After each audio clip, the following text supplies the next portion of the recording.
আগামী 1 জুন জয়নগর তপশিলি লোকসভা কেন্দ্রে নির্বাচন। আর এই নির্বাচনে 1 ইঞ্চি মাটি ছাড়তে নারাজ সমস্ত রাজনৈতিক দল। তবে এবারে জয়নগরের নির্বাচনে আলাদা সমীকরণ দেখা দিয়েছে।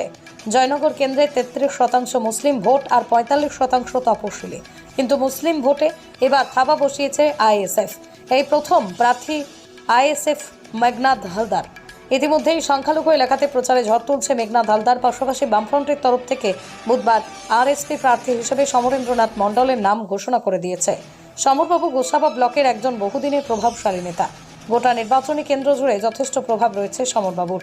তিনিও সংখ্যালঘু তপশিলি ভোট নিজের ঝুলিতে টানতে সক্ষম হবে, তা বলার অপেক্ষা রাখে না। আবার অন্যদিকে রয়েছে এসইউসিআই প্রার্থী নিরঞ্জন নস্কর।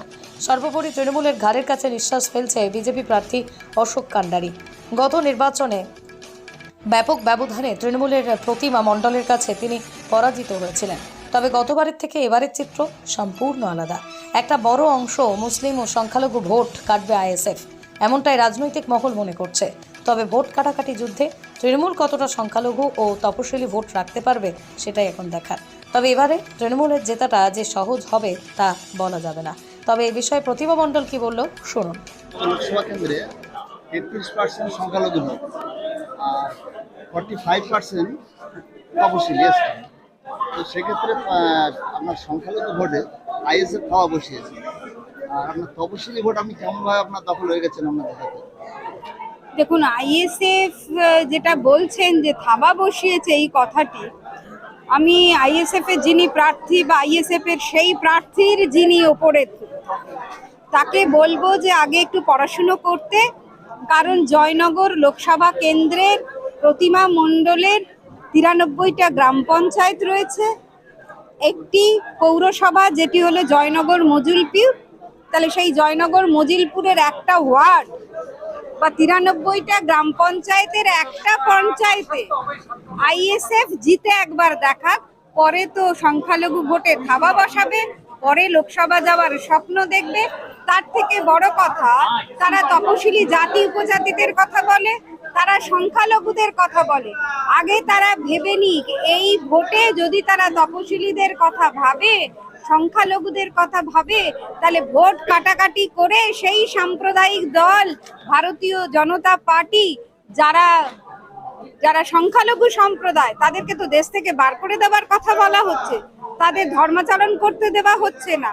আর তপশিলি উপজাতি পরিবারের রাষ্ট্রপতি দ্রৌপদী মুর্মু, যাকে সম্মান দেখায়নি, সংসদে ঢুকতে দেয়নি, আমন্ত্রণ দেয়নি, রামলালার প্রতিষ্ঠাতেও প্রাণ প্রতিষ্ঠার ক্ষেত্রেও যাকে আমন্ত্রণ জানানো হয়নি, তাহলে তারা এসসি এসটি কে অস্পৃশ্যভাবে এখনো সংখ্যালঘুদেরকে মানুষ বলে মনে করে না, দেশ থেকে তাড়িয়ে দেবে, ধর্মাচরণে বাধা দেয়। তাহলে ভোট কাটাকাটি করে তো বিজেপিকেই সাহায্য করছে, ওরা তো বিজেপির বি টিম।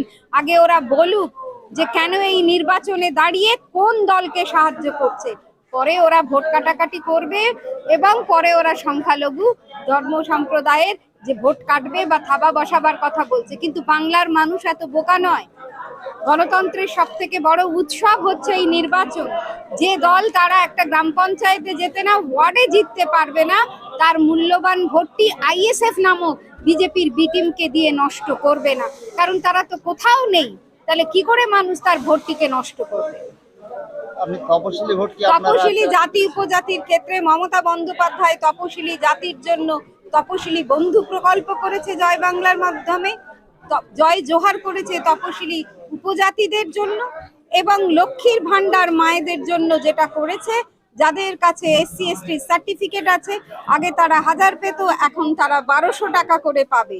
তাহলে এই যে মমতা বন্দ্যোপাধ্যায় তপশিলি জাতি উপজাতিদের মহিলাদের কথা ভেবেছে এবং পুরুষদের কথা, তাদের তপশিলি বন্ধু জয় জোহার করেছে, মতুয়াদের কথা ভেবে সেইখানে মতুয়া সম্প্রদায়ের উন্নয়নের জন্য যে পর্ষদ করেছে, সেখানে মমতা বালা ঠাকুরকে চেয়ারম্যান করেছে, তপশিলি মতুয়াদের জন্য ইউনিভার্সিটি তৈরি করেছে এবং সেখানে সংগ্রহশালা তৈরি হচ্ছে বড়মার নামে, এবং বড়মাকে তিনি বঙ্গবিভূষণ দিয়েছেন। তাহলে তপশিলি জাতি উপজাতি বিরসা মুন্ডা তাদেরকে যদি কেউ সম্মান দিয়ে থাকে, একমাত্র মমতা বন্দ্যোপাধ্যায় দিয়েছে। তাই এবারের ভোট আইএসএফ এর জব্দ হওয়ার, জামানত জব্দ হওয়ার ভোট, যাতে পরবর্তীকালে ভোটে দাঁড়ানোর, গ্রাম পঞ্চায়েতে বা পৌরসভায় ভোটে দাঁড়ানোর আগে ভাবতে হয়।